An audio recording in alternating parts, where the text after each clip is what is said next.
Good evening everyone. पिछला class नहीं हो पाया था due to some respective reasons. मैंने पिछले क्लास में इससे पिछले जो क्लास था सैटरडे को, शायद ट्यूसडे को आपका क्लास नहीं हुआ था, आज थर्सडे है। और लास्ट सैटरडे को जो क्लास हुआ था तो आपको याद होगा कि लास्ट में 1-1.5 मिनट के लिए आवाज़ बंद हो गया था आना। कुछ माइक में इशू आ गया था जिस वजह से मैंने क्लास बंद कर दिया था, आपको याद होगा उस दिन। ठीक है। मैं स्टार्ट वहीं से करता हूँ। मैंने अभी वीडियो उस दिन के वीडियो को देखा तो लगभग 1-1.5 मिनट मेरी आवाज़ नहीं आ रही थी। जब तक मैंने उसे देखा तब तक 1-1.5 मिनट समय जा चुका था। तो कोई बात नहीं, मैं वहीं से प्रॉपर एडजेक्टिव, जब मैं प्रॉपर एडजेक्टिव पढ़ाना शुरू किया था तो मेरी आवाज़ बंद हो गई थी उस समय। मैं प्रॉपर एडजेक्टिव से ही शुरू करता हूँ। What does it mean of proper adjective? Proper adjective कहते किसको है, पहले उसको हम समझते हैं। आपके सामने बोर्ड पे लिखा हुआ होगा, ठीक है। आपको नोटबुक भी डॉक्यूमेंट पीडीएफ भी मिल गया था, मैंने अपलोड किया हुआ है, आप उसे जाके देख लेंगे, पढ़ लेंगे। लेकिन प्रॉपर एडजेक्टिव किसको कहते हैं कि as you know proper noun, what does it mean of proper noun? Proper noun से ही बनता है प्रॉपर एडजेक्टिव। जैसे मान लेते हैं इंडिया, इंडिया एक देश का नाम है।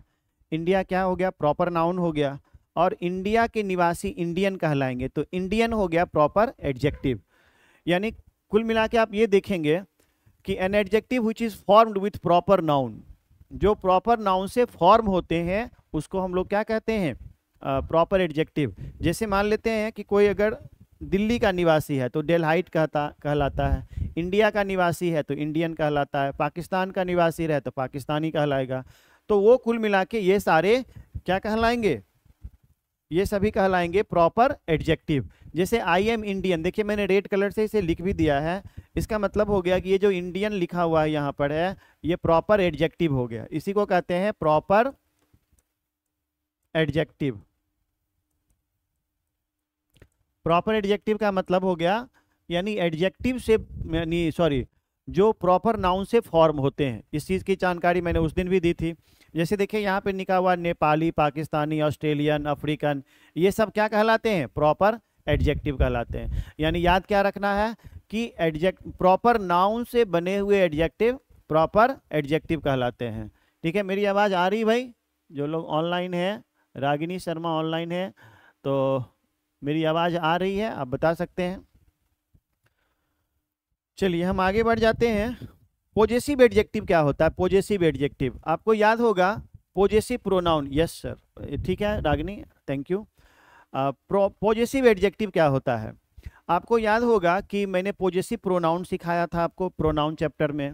मैं आपसे हमेशा के लिए रिक्वेस्ट करते रहता हूं कि जो वीडियोस पहले नहीं देख पाए हैं या जिनका क्लास बैकलॉग्स है, छूटा हुआ है, वो कृपया उसे जाके देख लें, तभी आपको अंग्रेजी समझने में ज़्यादा आसानी होगी।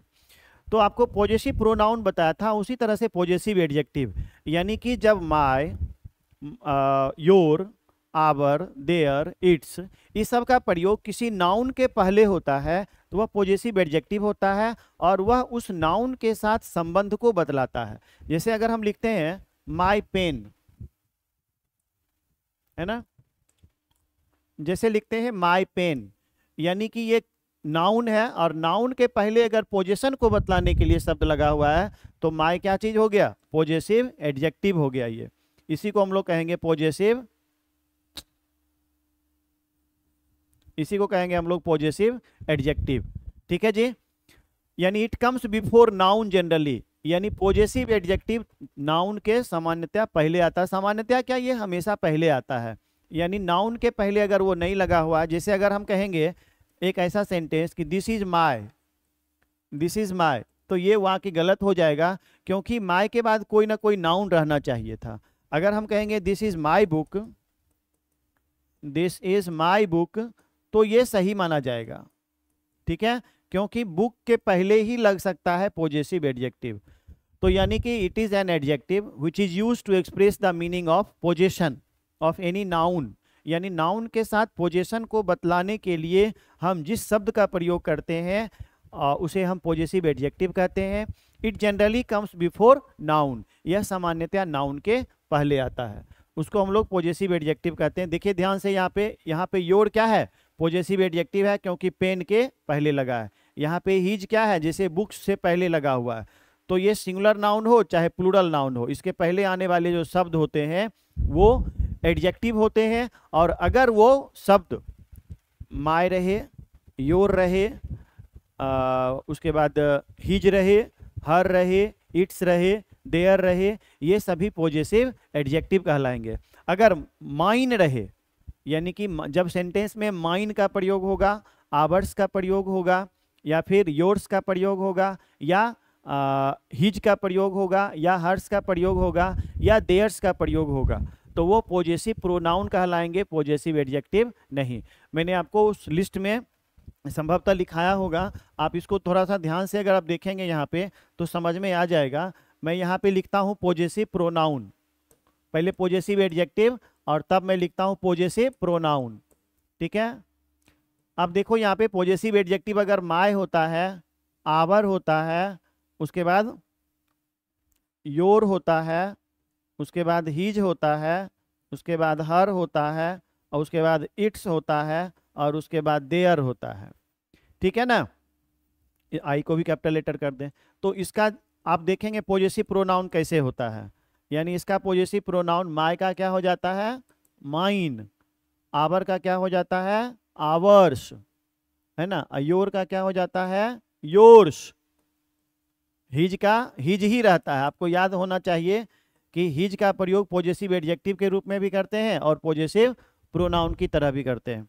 और हर का क्या हो जाता है, हर्ष। इट्स का नहीं होता है, इट्स का पॉजेसिव प्रोनाउन हम यूज नहीं करते हैं, ठीक है। और देयर का क्या हो जाता है, पॉजेसिव प्रोनाउन देयर्स। तो ये आपको याद रखना है, इधर वाला पॉजेसिव प्रोनाउन है और इधर वाला पॉजेसिव एडजेक्टिव होता है। विशेषता क्या होती है कि इसके बाद कोई नाउन लगता है और इसके बाद कोई नाउन नहीं लगता है, क्योंकि ये प्रोनाउन है और प्रोनाउन नाउन के बदले में आता है। तो नाउन के बदले में ये खुद आया हुआ है, तो नाउन के बदले यानी नाउन की तरह यूज हुआ है, तो प्रोनाउन और फिर से नाउन एक देने की आवश्यकता नहीं होती है, ठीक है। चलिए हम आगे बढ़ जाते हैं। अब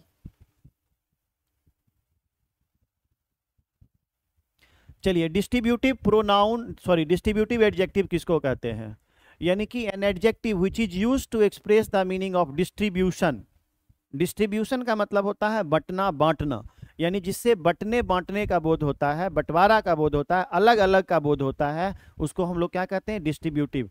और अगर डिस्ट्रीब्यूटिव प्रोनाउन का प्रयोग किसी नाउन के पहले में होता है तो वही डिस्ट्रीब्यूटिव एडजेक्टिव कहलाता है।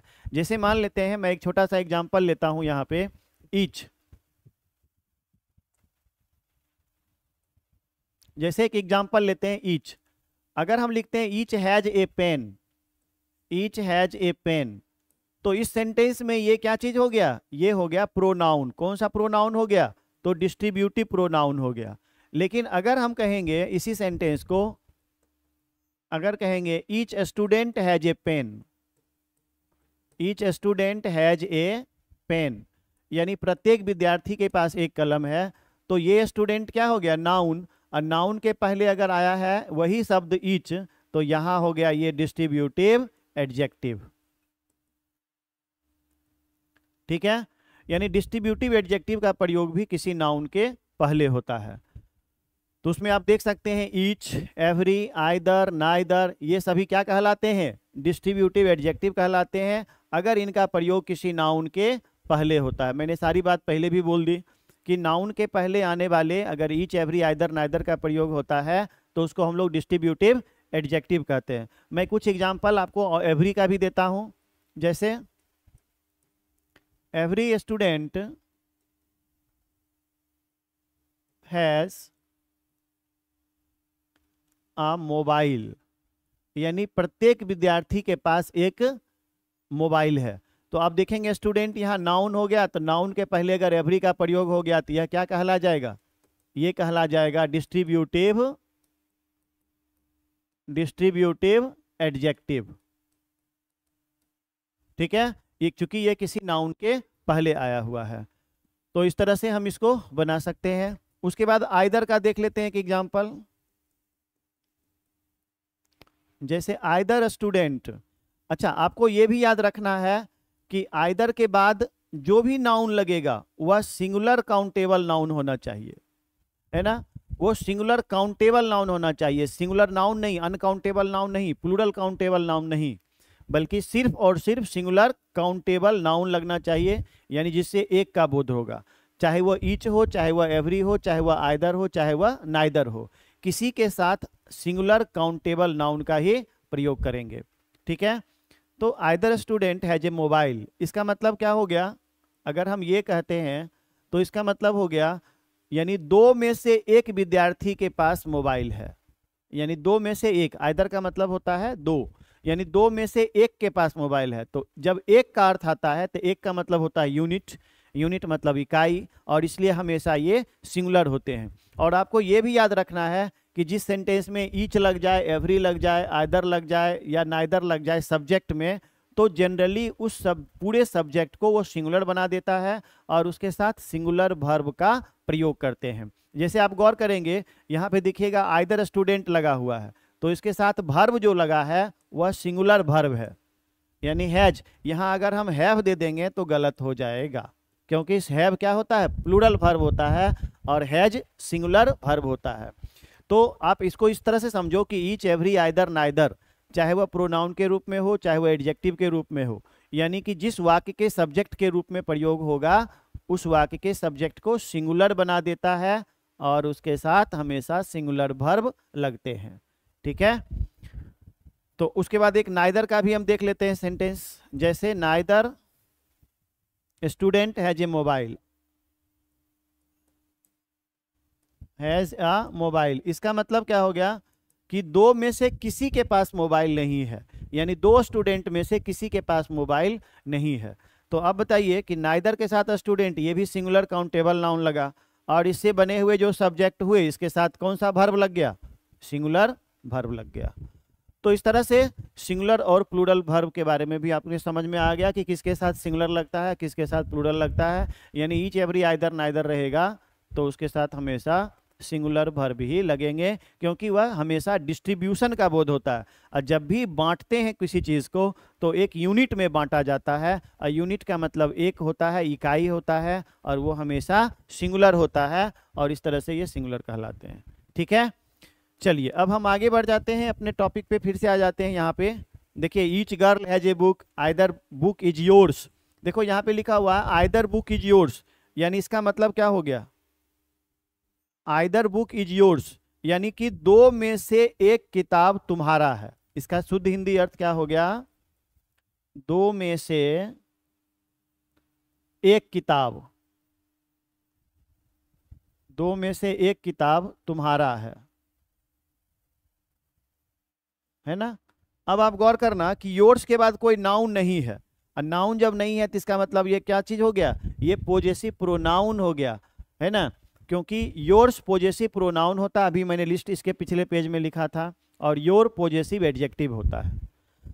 ठीक है, एवरी मैन इज इमोशनल, हर व्यक्ति भावुक होता है। अब आप गौर करना यहाँ पे कि एवरी के साथ देखो मेन सिंगुलर काउंटेबल नाउन लगा है, यहाँ भी सिंगुलर काउंटेबल नाउन, यहाँ भी सिंगुलर काउंटेबल नाउन, इसके साथ देखो वर्ब सिंगुलर लगा, इसके साथ वर्ब सिंगुलर लगा, इसके साथ भी सिंगुलर वर्ब लगा है। सिंगुलर वर्ब मतलब जिससे सिंगुलर का बोध होता है ना। तो ये समझ में आ गया होगा कि डिस्ट्रीब्यूटिव एडजेक्टिव किसको कहते हैं। फिर से एक बार ध्यान से सुन लीजिए कि यानी एक ऐसा एडजेक्टिव जो किसी नाउन के पहले लगता है, ईच, एवरी, आइदर, नाइदर के रूप में प्रयुक्त होता है, और उससे इकाई यानी यूनिट यानी डिस्ट्रीब्यूशन का बोध होता है, उस एडजेक्टिव को हम क्या कहते हैं? Distributive adjective. अंग्रेजी में सुन लीजिए फिर से, it is an adjective which is used to express the meaning of distribution, that adjective is known as distributive adjective. उसको हम लोग डिस्ट्रीब्यूटिव एडजेक्टिव कहते हैं, एज यूनिट ऑफ टू और मोर देन टू पर्सन्स और थिंग्स, यानी कि unit दो रहे, दो से ज्यादा रहे, लेकिन एक यूनिट का बोध हो, तो उसके लिए हम क्या यूज करते हैं? डिस्ट्रीब्यूटिव एडजेक्टिव यूज करते हैं। ठीक है, चलिए अब आगे बढ़ जाते हैं। डिमोन्स्ट्रेटिव एडजेक्टिव किसको कहते हैं? डिमोन्स्ट्रेट करना मतलब जिससे किसी व्यक्ति अथवा वस्तु को डिमोन्स्ट्रेट करना, पॉइंट आउट करना, शो करना। एक शब्द लिखते हैं हम यहाँ पे, पॉइंट आउट करना। पॉइंट आउट मतलब होता है दर्शाना, यानी जब किसी चीज को दर्शाते हैं, जैसे यह मेरी कलम है, तो अगर वह अगर दिस शब्द का प्रयोग, जैसे दिस का प्रयोग करते हैं, तो दिस एक डिमोन्स्ट्रेटिव एडजेक्टिव है, लेकिन कब? जब इसके साथ कोई नाउन आ जाए, जैसे दिस बुक इज माइन, है ना, यह किताब मेरी है। तो इस सेंटेंस में देखेंगे कि नाउन के पहले दिस का प्रयोग हुआ, तो ये कहला जाएगा डिमोन्स्ट्रेटिव एडजेक्टिव। और अगर इसका प्रयोग रहता इस तरह से, जैसे this is my book, this is my book, तो इस सेंटेंस में दिस क्या हो जाता? Demonstrative pronoun. क्यों? क्योंकि इसके बाद देखो कोई नाउन नहीं यूज किया गया है, तो ये हो जाता डिमोन्स्ट्रेटिव प्रोनाउन। तो इस तरह से डिमोन्स्ट्रेटिव प्रोनाउन और एडजेक्टिव के बारे में आपको आइडिया मिल गया। अब हम अगला पेज में इसके एग्जांपल्स को देख लेंगे। यहाँ पे बहुत सारा दिया हुआ होगा, ठीक है। अब इसमें से आपको थोड़ा सा अंदाजा आगे बढ़ने पे मिलेगा कि हम दो तरह का डिमोन्स्ट्रेटिव का भी प्रयोग करते हैं, डिफिनिट और इनडिफिनिट। पहले हम यहाँ देख लेते हैं डिमोन्स्ट्रेटिव। डिफिनिट डिमोन्स्ट्रेटिव एडजेक्टिव क्या होता है? जिससे डिफिनिट का बोध होता है, जिससे निश्चित का बोध होता है ना। जैसे अगर हम कहेंगे, अगर मान लेते हैं हम कहेंगे कि सम स्टूडेंट्स आर कमिंग, यानी कुछ विद्यार्थी आ रहे हैं, तो कुछ में तो निश्चित नहीं हुआ, है ना, लेकिन उसको भी डिमोन्स्ट्रेट कर रहे हैं, दर्शा रहे हैं, है ना। तो इसलिए सम क्या हो गया? इनडिफिनिट डिमोन्स्ट्रेटिव एडजेक्टिव हो गया। लेकिन अगर हम कहेंगे कि this is my pen, this pen is mine, तो ये तो निश्चित है ना, ये दिखा रहे हैं ना कि ये कलम, तो ये हो गया निश्चित, यानी डिफिनिट डिमोन्स्ट्रेटिव एडजेक्टिव। तो दो तरह का होता है, एक होता है डिफिनिट और एक होता है इनडिफिनिट। देखो ध्यान से, यहाँ दोनों का मेंशन किया हुआ है। यानी डिफिनिट डिमोन्स्ट्रेटिव एडजेक्टिव में क्या क्या आ जाएगा? दिस आ जाएगा, दैट आ जाएगा, इसी का प्लूरल क्या होता है? दीज, इसका प्लूरल क्या होता है? दोज। सच मने क्या होता है? ऐसा। द सेम मतलब क्या होता है? उसी तरह।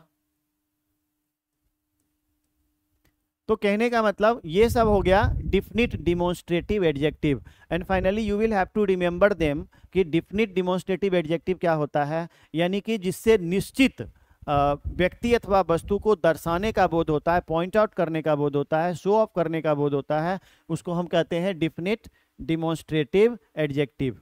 ठीक है, जैसे आप गौर करेंगे यहाँ पे तो आपको समझ में आ जाएगा। जैसे दिस पेन इज रेड, ये नाउन है और नाउन के पहले इसका प्रयोग हुआ है, तो इसका मतलब ये क्या चीज हो गया? ये हो गया डिमोन्स्ट्रेटिव, डिफिनिट डिमोन्स्ट्रेटिव एडजेक्टिव।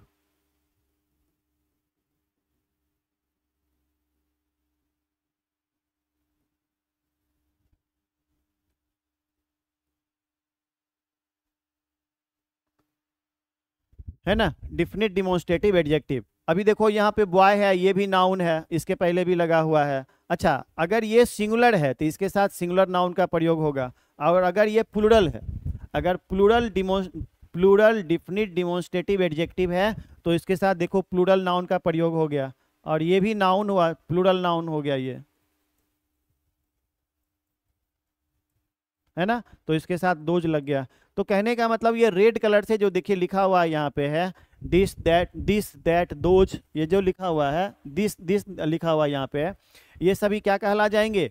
ये सभी कहला जाएंगे डिमोन्स्ट्रेटिव एडजेक्टिव, और उसमें भी यह डिफिनिट डिमोन्स्ट्रेटिव एडजेक्टिव। अब हम आते हैं इनडिफिनिट डिमोन्स्ट्रेटिव एडजेक्टिव के बारे में। इनडिफिनिट क्या होता है? इनडिफिनिट का मतलब होता है अनिश्चित। इनडिफिनिट का मतलब होता है अनिश्चित, और अनिश्चित यानी जिससे अनिश्चित होने का बोध हो। समझ में आ रहा है? काजल एंड काजल कुमारी ऑनलाइन है, समझ में आ रहा है आपको?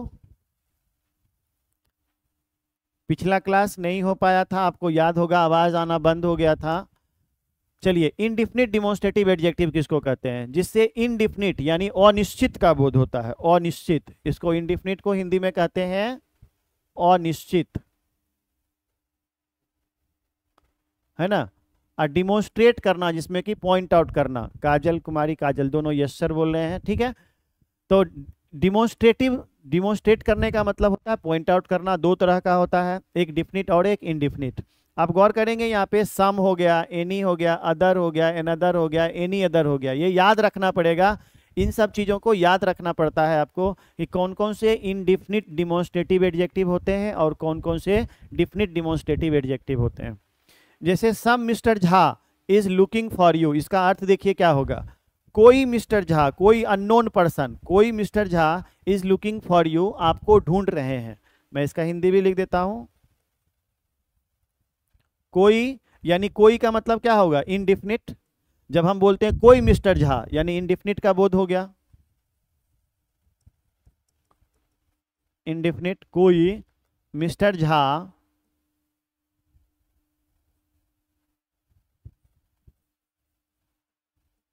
कोई मिस्टर झा आपको ढूंढ रहे हैं। लुक फॉर का मतलब ढूंढना होता है, खोजना। आपको खोज रहे हैं या आपको ढूंढ रहे हैं, ठीक है। जैसे other boys are ready to go, यानी दूसरे लड़के आर रेडी, तैयार हैं, टू गो, जाने को। दूसरे लड़के, दूसरा कौन लड़का, कोई अन्य लड़का, और निश्चित हो गया। अतः ये सब जितने भी वर्ड लिखे हुए हैं यहाँ पे, सम हो गया, एनी हो गया, अदर हो गया, एनदर हो गया, और एनी अदर हो गया, इन सब के बारे में मैं रूल में आपको एडजेक्टिव, रूल्स ऑफ एडजेक्टिव पढ़ाऊंगा। तो मैं बताऊंगा कि सम का प्रयोग कहाँ करते हैं, एनी अदर, एनी में क्या अंतर है, ये सब मैं बताऊंगा। लेकिन फिलहाल आपको भी ये देखना है कि इन सब का प्रयोग हम इंडिफिनिट डिमॉन्स्ट्रेटिव एडजेक्टिव के रूप में करते हैं। जहाँ पे हिंदी में समझ में नहीं आता होगा, इंग्लिश में, उसको मैं हिंदी में करके भी आपको बता देता हूँ। चलो ठीक है, इसको देख लो। नोट बनाने के लिए हम आपको भेज देंगे इसका पीडीएफ भी, hand written PDF. Hand written PDF चूंकि पूरा चैप्टर खत्म होगा तब मैं भेजूंगा। अगर मैं पहले भेज दूंगा तो आप लोग और भी नहीं पढ़ोगे, है ना। आपको लगेगा कि इजीली अवेलेबल हो गया तो आप पढ़ते नहीं हो। इसीलिए जब पूरा चैप्टर खत्म होगा तो मैं आपको भेज दूंगा उसको, ठीक है।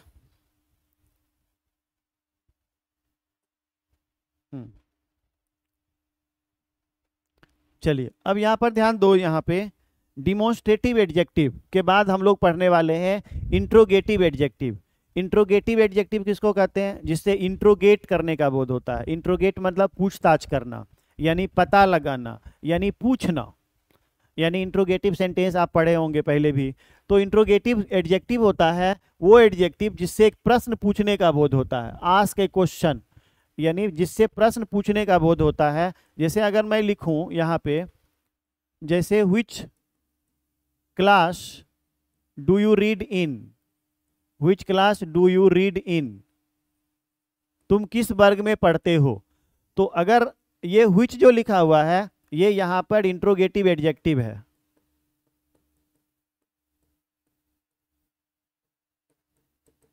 इंट्रोगेटिव एडजेक्टिव है, क्यों है, क्योंकि क्लास क्या है, नाउन है, और नाउन के पहले अगर इंट्रोगेटिव वर्ड का प्रयोग हुआ है, यानी कि WH वर्ड का प्रयोग हुआ है, तो वह इंट्रोगेटिव एडजेक्टिव कहलाएगा, ठीक है ना। इसमें से आप गौर करेंगे, देखिए व्हिच पेन इज योर्स, इसमें व्हिच क्या चीज हो गया, इंट्रोगेटिव एडजेक्टिव हो गया।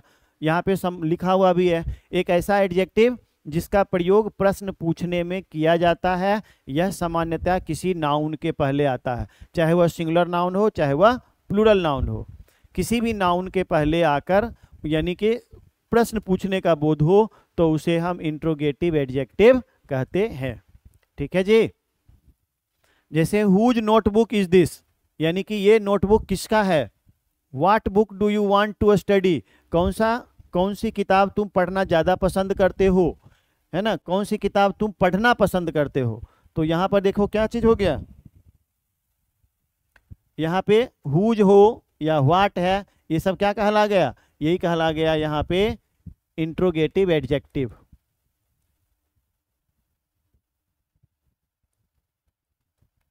इसको हम कहेंगे यहाँ पे इंट्रोगेटिव एडजेक्टिव।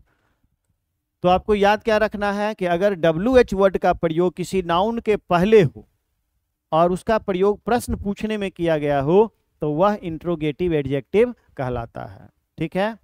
चलिए, तो आपको याद होगा कि मैंने जब WH वर्ड सिखा रहा था तो उस समय भी बताया था इंट्रोगेटिव एडजेक्टिव का रूप में कौन कौन सा प्रयोग करेंगे।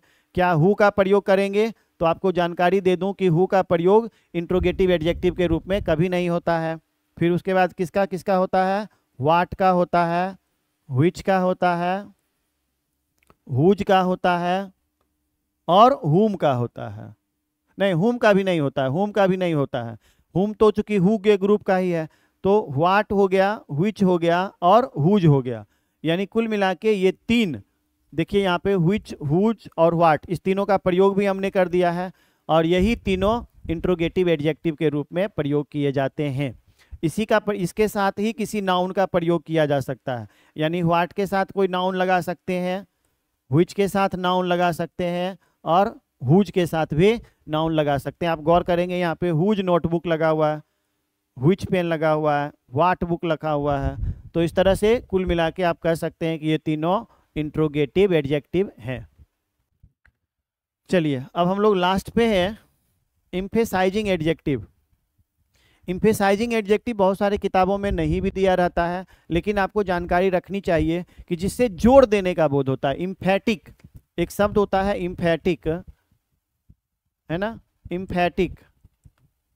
इम्फैटिक का मतलब होता है जोड़ देना, और जोड़ देना यानी जब किसी चीज पर जोड़ देते हैं तो हम इसके लिए एम्फेसाइजिंग एडजेक्टिव का प्रयोग करते हैं। और अगर वह शब्द किसी नाउन के पहले आया हो, जैसे इसमें दो हैं, जब आउन अथवा वेरी का प्रयोग इम्फेसाइज, नाउन को इम्फेसाइज करने में किया जाता है, जिस नाउन के पहले वो आता है तो उसको हम लोग क्या कहते हैं, इम्फेसाइजिंग एडजेक्टिव कहते हैं।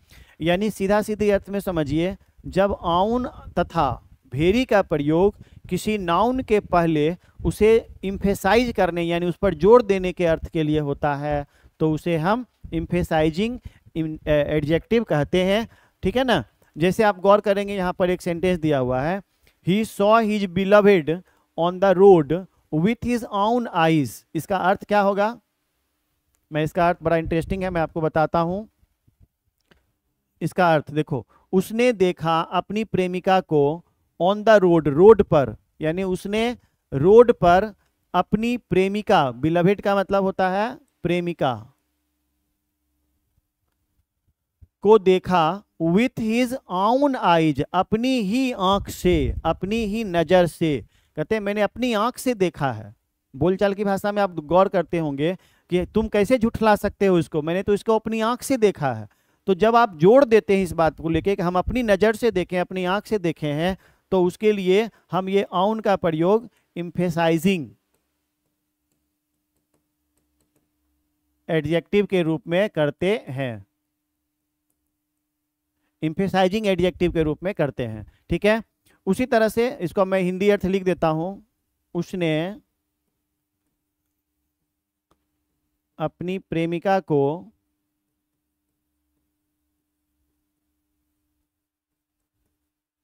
रोड पर अपनी आंख से देखा, अपनी आंख से देखा।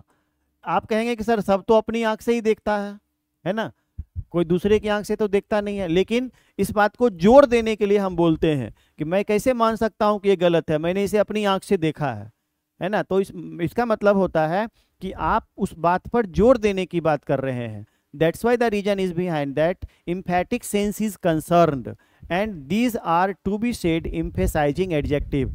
उसमें से दूसरा नाम क्या है, वेरी, है ना। देखो, ही किल्ड हर हस्बैंड, उसने अपने पति को मार दिया, बिफोर हिज वेरी आइज, अपनी ही आंखों के सामने। तो वेरी का भी प्रयोग करते हैं इसके लिए और ऑन का भी प्रयोग करते हैं, है ना। दूसरा का भी हिंदी में लिख देता हूं, उसने अपने पति को, उसने अपने पति को अपने नजर के सामने, अपने नजर के सामने मार दिया, के सामने जान से मार दिया। किल्ड मतलब जान से मारना, जान से मार दिया, है ना। तो कहने का मतलब ये हो गया कि आपको याद क्या रखना है कि आउन और बिफोर ये दो एडजेक्टिव होते हैं जिसका प्रयोग हम एम्फेसाइजिंग एडजेक्टिव के रूप में करते हैं, जिसका अर्थ होता है जोड़ देने के अर्थ में, और वह किसी नाउन के पहले लगता है। आप गौर करेंगे यहाँ पे तो देखना ये क्या है, नाउन है, ये नाउन है, ये नाउन है, और इसके पहले देखिए आउन लगा हुआ है, इसके पहले वेरी लगा हुआ है। अतः ये दोनों क्या चीज हो गया, ये दोनों हो गया एडजेक्टिव। और कौन सा एडजेक्टिव, एम्फेसाइजिंग एडजेक्टिव। ठीक है। तो इस तरह से हम लोग एम्फेसाइजिंग एडजेक्टिव तक चले आए हैं। अब हम लोग आगे चलते हैं, सबसे लास्ट एडजेक्टिव पढ़ने वाले हैं और वो है हमारा एक्सक्लामेटरी एडजेक्टिव। एक्सक्लामेटरी एडजेक्टिव क्या होता है भाई? एक्सक्लामेशन का सेंस आता है, जिससे विस्मयादि बोधक, है ना, सुख दुख आश्चर्य का बोध होता है ना। आप केवल इसमें व्हाट का प्रयोग होता है, ये याद रखिएगा कि व्हाट का प्रयोग ही जब सुख दुख आश्चर्य को व्यक्त करने के लिए हम करते हैं, तो हम अगर वह किसी नाउन के पहले आया हुआ है, जैसे देखिए बिग फुल नाउन के पहले आया हुआ है, ए बिग बिल्डिंग ये नाउन के पहले आया हुआ है, यानी कि जब व्हाट का प्रयोग किसी नाउन के पहले आश्चर्य को व्यक्त करने के लिए सामान्यतया होता है, तो उस व्हाट को हम क्या कहते हैं? एक्सक्लामेटरी एडजेक्टिव कहते हैं। एक्सक्लामेटरी एडजेक्टिव क्या हो गया कि जब व्हाट का प्रयोग, when what is used to express exclamation sense. Exclamation sense का मतलब क्या हो गया? सुख दुख आश्चर्य इत्यादि को व्यक्त करने के लिए, तो उसको एक्सक्लामेटरी एडजेक्टिव कहा जाता है। ठीक है, आपके सामने में दो एग्जाम्पल है, यानी कि आपको क्या याद रखना है कि व्हाट का प्रयोग जब किसी नाउन के पहले आता है तो वह एक्सक्लामेशन का बोध होता है, और उस सेंटेंस से या तो सुख या दुख या आश्चर्य का बोध होता है, तो उसके लिए हम एक्सक्लामेटरी एडजेक्टिव उसे ही हम कहते हैं। तो ओवरऑल हम लोग कंप्लीट कर चुके हैं एडजेक्टिव चैप्टर को, और एडजेक्टिव चैप्टर के कुल मिला के 10 पार्ट को हमने आपको 2-3 क्लास में लगभग समझाने की कोशिश की। मैं बहुत ही धीरे धीरे चला, एक चीज़ को बार बार बताया, और उसके बाद आपको नोटबुक बनाने के लिए डॉक्यूमेंट PDF भी हम अपलोड कर देंगे आपको, कल कर देते हैं दोपहर में। आप ऐसा करके आप इसको नोटबुक बना लेना, ठीक है। प्रोनाउन का भी आप नोटबुक तैयार कर चुके होंगे, अब एडजेक्टिव का कर लेंगे। इसके बाद फिर से हम अगला चैप्टर पढ़ेंगे डिग्रीज ऑफ कंपैरिजन, यानी डिग्रीज पहले पढ़ेंगे और तब डिग्रीज ऑफ कंपैरिजन पढ़ेंगे, यानी पॉजिटिव डिग्री, कंपैरेटिव डिग्री और सुपरलेटिव डिग्री। हालांकि इस बीच में हम इसके बाद, यानी जो अगला क्लास में हम पढ़ने वाले हैं एडजेक्टिव, उसमें हम कुछ रूल्स पढ़ेंगे, रूल्स ऑफ एडजेक्टिव, यानी एडजेक्टिव के नियम। और एडजेक्टिव के नियम जो पढ़ेंगे उसमें मैं आपको बताऊंगा कि मच और मेनी में क्या अंतर होता है, little, a little, the little में क्या अंतर होता है, सम और एनी का प्रयोग कहाँ कहाँ करते हैं। तो कुछ ऐसे चुनिंदा एडजेक्टिव्स हैं जिनका कि पर्टिकुलर यूसेज एग्जामिनेशन में पूछा जाता है, उसके बारे में मैं आपको शुद्ध हिंदी में समझाऊंगा, ठीक है। इस चैप्टर को समाप्त कर अभी हम लोग अब ट्रांसलेशन और वर्ड मीनिंग के सेक्शन में जाते हैं थोड़ा देर, और मैं आपको जो पेंडिंग बचा हुआ है उसको पूरा करता हूं, चूंकि पिछला क्लास में भी हम लोग इसको डील नहीं कर पाए थे, ठीक है। तो इस सेक्शन से बाहर निकल के अब हम लोग चलते हैं ट्रांसलेशन वाले सेक्शन पे। और ट्रांसलेशन में मैंने जो आपको दिया था बनाने के लिए, आप कहाँ तक बनाए हैं मैं उस पर थोड़ा सा क्लास कर लूँ और 2-3 रूल के बारे में मैं आपको समझा दूं। पहले मैं वर्ड मीनिंग दिखा देता हूं कि कहाँ तक आपको भेज दिया गया है। देखिए कुल मिला के यहाँ तक आपको भेज दिया गया है, 13 तक, है ना, 13 तक आपको भेज दिया गया है। 13 तक आप जरूर लिख लीजिएगा, हो सकता है मैं कल आपको फिर 3-4 भेज दूं। तो आपको ना सिलसिलेवार ढंग से इस तरह से याद करना है, इसको खोलना है ना, और ये फ्री कंटेंट में दिया हुआ है, आपको डेली याद करना होगा। चूंकि ये ऑनलाइन क्लास है और ऑनलाइन क्लास में आप इसको सुना नहीं जा सकता है। मैं ऑफलाइन क्लास में क्या करता हूँ कि मैं डेली बच्चों को देता हूँ और अगले दिन उसे सुनता भी हूँ। इससे बच्चों में थोड़ा डर भी होता है और ये वो याद भी करते हैं।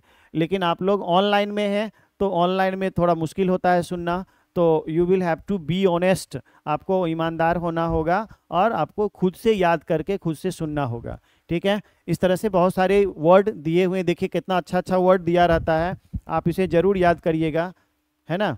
देखिए लू लगना, इस सब का प्रयोग हम लोग करते रहते हैं, सन स्ट्रोक कहते हैं। भरमिलियन, देखिए सिंदूर का मतलब होता है इधर अभी सिंदूर ऑपरेशन भी चला था तो इसको भरमिलियन बोलते हैं, है ना।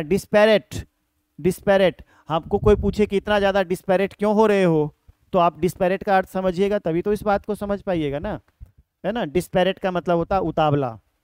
गुंस का मतलब देखो गुंडा होता है। पतित, थिक ब्लडेड, कहते हैं तुम बहुत ज़्यादा पतित स्टूडेंट, पतित लड़का हो, तो पतित के लिए आपको वर्ड याद रखना चाहिए, थिक ब्लडेड होता है, ठीक है। इसी तरह से बहुत सारे, देखिए उंड का मतलब घाव होता है, इम्पोस्टर का मतलब बहुरूपिया या ढोंगी होता है, पैट्रियट का मतलब देशभक्त होता है। मेरे कहने का मतलब है कि बहुत सारे वर्ड आपको मैं प्रोवाइड करते रहता हूँ, काफ़ी अट्रैक्टिव तरीके से बनाता हूँ आपके लिए, ताकि आपको पढ़ने में अच्छा लगे और मोबाइल की सहायता से आप कॉपी पे उसे लिख लें और हर दिन 10-10 याद करने की कोशिश करें, ठीक है। तो अभी अब हम लोग चलाते हैं ट्रांसलेशन पे।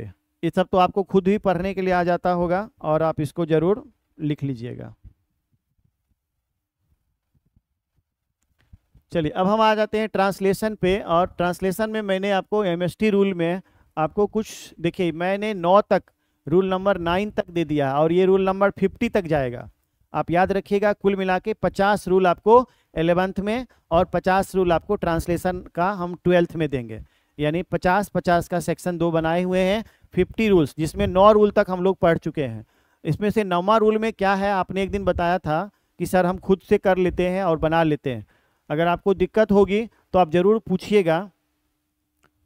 चलिए देखिए, आपको इसमें से मैंने बोला था, है ना, जैसे देखिए एक सेंटेंस है, रामू को प्रतिदिन पटना जाना पड़ रहा है।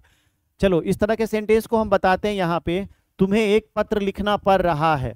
तो इसको कैसे हम बनाएंगे उसको ध्यान से देखोगे तो यहाँ समझ में आ जाएगा, है ना।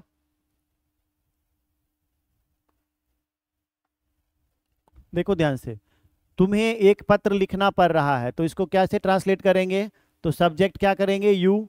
इस पे ऊपर के स्ट्रक्चर में आप देखेंगे कि इज एम आर दिया हुआ है। रुकिए मैं थोड़ा सा उसको स्ट्रक्चर को पहले ले आता हूँ, है ना।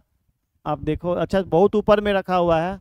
चलिए एक बार इसको देख लीजिए कि जिस हिंदी वाक्य की क्रिया के अंत में पढ़ रहा है, पढ़ रही है, पढ़ रहे हैं, पढ़ रहा है, पढ़ रही है, पढ़ रहे हैं लगा रहता है, तो उसमें हम क्या लगाते हैं, सब्जेक्ट लगाते हैं। सब्जेक्ट के साथ साथ इजेएमआर लगाते हैं और फिर हैविंग लगाते हैं, 2+V1 लगाते हैं और ऑब्जेक्ट और एक्सटेंशन लगाते हैं। एक्सटेंशन के बारे में हम पहले भी समझाए हुए हैं, ठीक है। तो अब आप गौर करो, इस स्ट्रक्चर को याद करके आपको ये अगर बनाने के लिए दिया जाए तो आप कैसे बना सकते हैं, इसको ध्यान से देखो तो पता चलेगा। तुम्हें एक पत्र लिखना पड़ रहा है, तो कैसे बनाएंगे इसको, जैसे यू, इसका सेंटेंस को बनाएंगे यहाँ से, यू, यू के साथ क्या लगेगा, आर लगेगा। You are having, you are having to write a letter. तुम्हें एक पत्र लिखना पड़ रहा है। अभी जो लोग ऑनलाइन हैं उसमें से आप बना के दिखाइए ये वाला, मीरा को पुस्तकें बेचनी पड़ रही है। थोड़ा आपको भी काम दिया जाए, मीरा को पुस्तकें बेचनी पड़ रही है, बनाइए जैसे पहला बना हुआ उसी के आधार पर बनाइए। एक खुद से बनाएंगे तभी सीखेंगे। मैं वेट कर रहा हूं, जल्दी से बनाइए।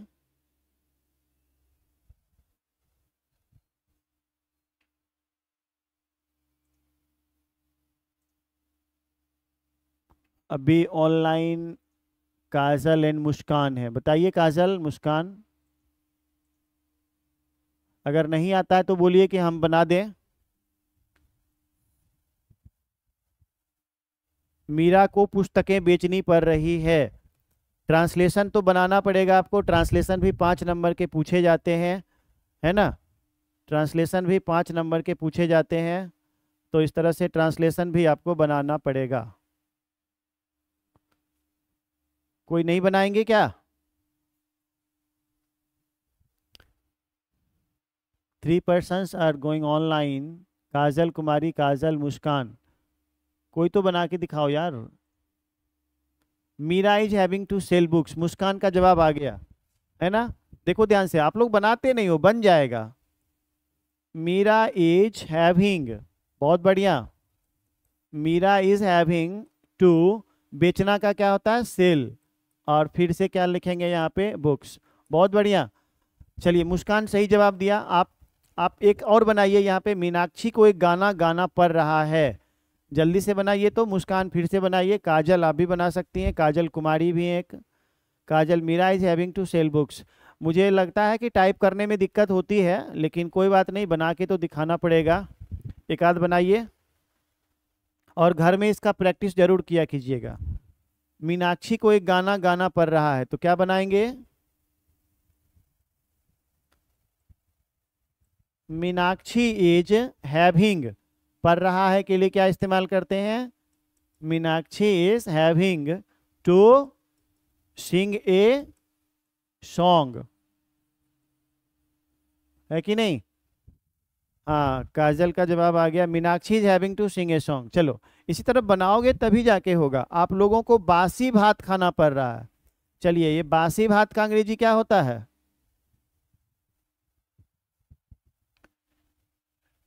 बासी भात के लिए, बासी के लिए स्टिल, स्टिल राइस कर देना तो भात हो जाएगा, है ना? तो क्या हो जाएगा आप लोगों को, you are having to eat basi bhaat. बासी भात का क्या हो जाएगा? Still rice. हाँ, स्टिल राइस। मुस्कान, ठीक है। चलिए, तुम्हारी पत्नी को तुम्हारा इंतजार करना पड़ रहा है। चलो ये सब आप लोग बना लेना, क्योंकि यहाँ पे सारा question you are having to eat still rice, Kajal सही जवाब है, ठीक है ना? तो इसी तरह से मैं सिर्फ एक बार दिखा देता हूँ कि आप इसे बना लो, ठीक है? देखो ध्यान से, इसमें बहुत सारे दिए हुए हैं। आप लोगों को कोई अगर टफ लग रहा है तो आप पूछना। आपको अपने सर को अब वर्ग में इंतजार करना पड़ रहा है, मुझे एक मंदिर बनाना पड़ रहा है, आजकल विराट को अनुष्का के साथ रहना पड़ रहा है। तो कहने का अर्थ ये है कि it is a matter of practice. The more you practice the more you learn translation, यानी कि उतना ज़्यादा आप ट्रांसलेशन सीख पाओगे जितना अच्छा आप प्रैक्टिस करेंगे।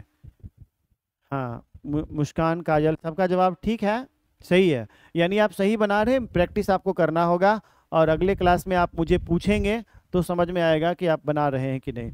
चलिए, एक रूल को और हम देखते हैं, इसका पिछला रूल पे आते हैं, उसमें क्या था उसके बारे में भी डिस्कस कर दें एक बार। रूल नंबर 8, 8 में क्या था? पढ़ जाता, पढ़ जाती, पढ़ जाते। देखो ध्यान से, अगर कोई सेंटेंस के अंत में पढ़ जाता, पढ़ जाती, पढ़ जाते रहेगा, तो मैं आपको एक बता दूं यहाँ पे, थोड़ा सा पहले खुद से समझा देता हूं,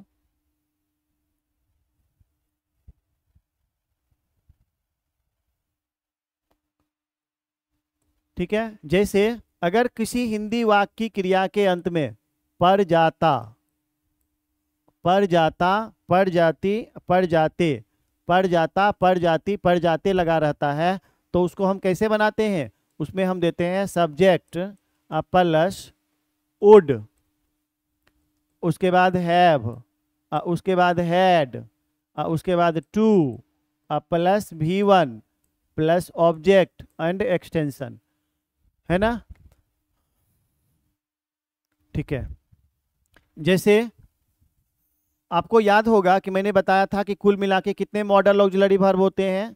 13 मॉडल होते हैं, मॉडल्स, ठीक है? उसमें से सबका 2-2 फॉर्म होता है, एक प्रेजेंट फॉर्म होता है और एक पास्ट फॉर्म होता है। तो जितने भी मॉडल होते हैं उसके 2 फॉर्म होते हैं, एक प्रेजेंट होता है और एक पास्ट होता है। तो जब भी प्रेजेंट फॉर्म निकालना होता है तो उस मॉडल के साथ V1 जोड़ते हैं, ठीक है? और पास्ट निकालना रहता है तो उस मॉडल के साथ है प्लस V3 जोड़ते हैं। तो अब आप गौर करोगे कि पढ़ जाता जब लगा रहता है तो वो सेंटेंस का पास्ट फॉर्म हो गया, है ना? जैसे तुम्हें यह काम करना पड़ जाता, ये तो पास्ट की बातें हैं, भूतकाल की बातें हैं। तो पास्ट फॉर्म में हम क्या लगाते हैं? उस मॉडल के साथ साथ है प्लस V3।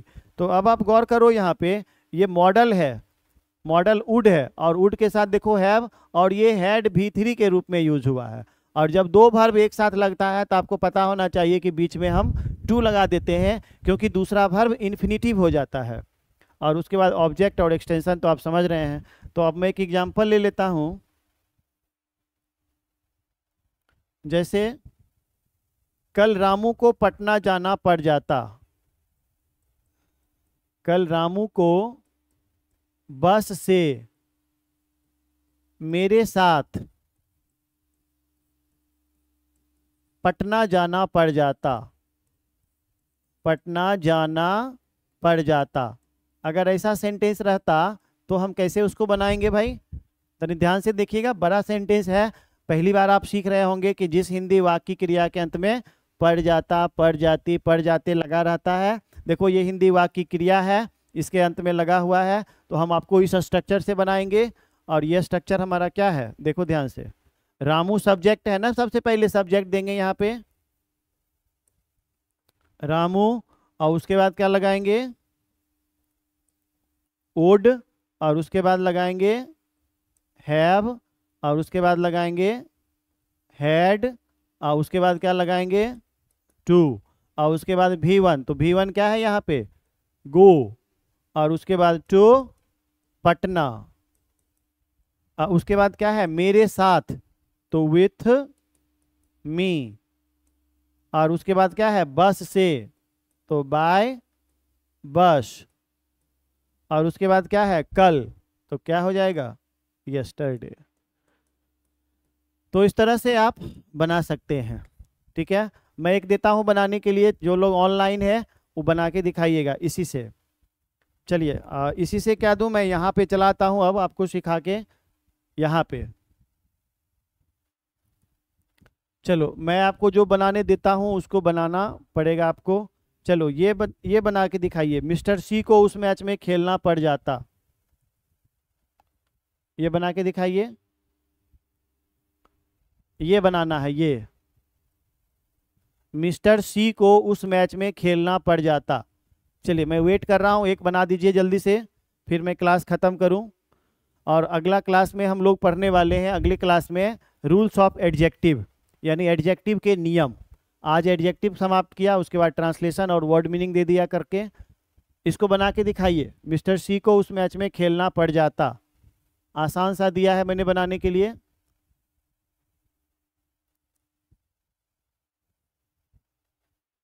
चलिए मैं हट जाता हूँ सामने से, बना के दिखाइए।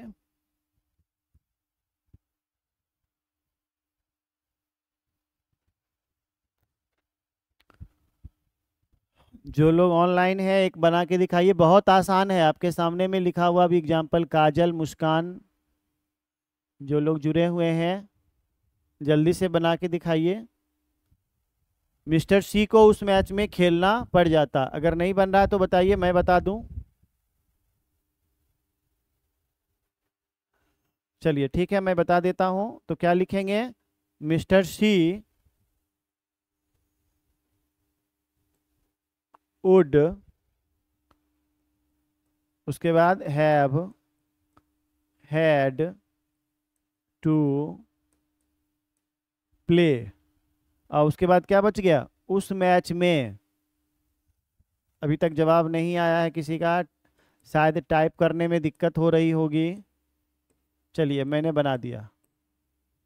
ठीक है, मिला लीजिएगा अगर कोई बनाए होंगे तो। Yes, Mister C would have had to pledge in. Kajal Kumari आपका ये गलत, देखिए टू के बाद आपने क्या किया है, आप कर दिए प्लेज। प्लेज नहीं, टू के बाद हमेशा V1 लगता है, V1 गलती से टाइप हो जाता है, कोई बात नहीं। इन मैच नहीं, in that match, Mister C would have had to play in that match. ठीक है, मुस्कान काजल सही है। काजल कुमारी आप दैट लगा, वहाँ पे ना प्लेज नहीं लगेगा। मुझे पता है कि आपको टाइपिंग में आ जाता है, वो कभी कभी गलती से एस टाइप हो गया, तो इस तरह के एरर आ जाते हैं। But you will have to know the this particular concept that कि प्ले टू के बाद यहाँ पे प्ले लगता, V1 लगेगा, टू के बाद कभी भी V5 नहीं लगता है। ठीक है, चलो ठीक है, इसको आप बना लेना, आगे प्रैक्टिस करना इसको। बहुत सारा सेंटेंस हम दिए हुए हैं, अगर आप बनाना चाहते हैं तो एक और बनाइए, मैं थोड़ा वेट कर लूँ आपका। ये बना के दिखाइए, मिस्टर सोनू को उन लोगों से दोस्ती करनी पड़ जाती। चलिए ये लास्ट क्वेश्चन है, आप बना के दिखाइए और क्लास को ख़त्म करेंगे। मिस्टर सोनू को उन लोगों से दोस्ती करनी पड़ जाती। एक बना के दिखाइए और ख़त्म करेंगे इसको।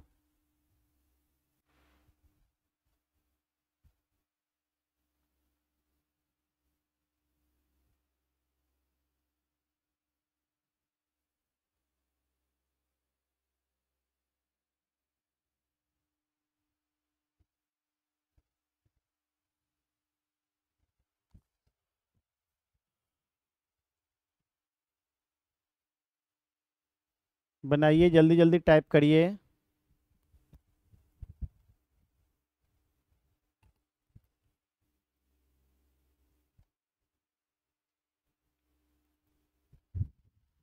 मिस्टर सोनू को उन लोगों से,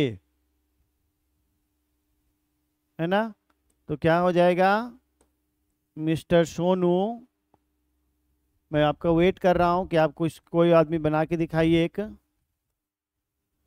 बहुत आसान है। मिस्टर सोनू के बाद क्या लगाएंगे, वुड हैव हैड टू, दोस्ती करने के लिए make friendship, make friendship, make friendship,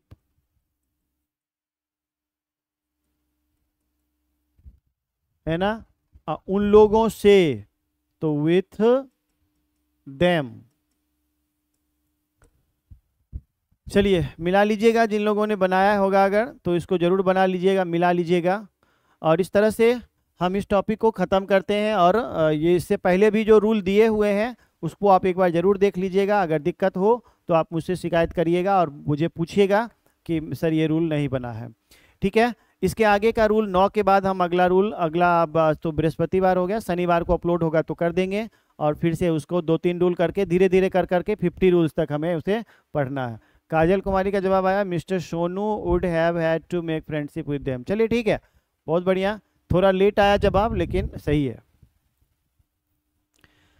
ठीक है भाई, तो अगले दिन शनिवार को जब हम लोग मिलेंगे तो रूल्स ऑफ एडजेक्टिव पढ़ेंगे। ठीक है, thank you so much, good night. सभी लोग क्लास करते रहिए, स्वस्थ रहिए और खुश रहिए। Thank you.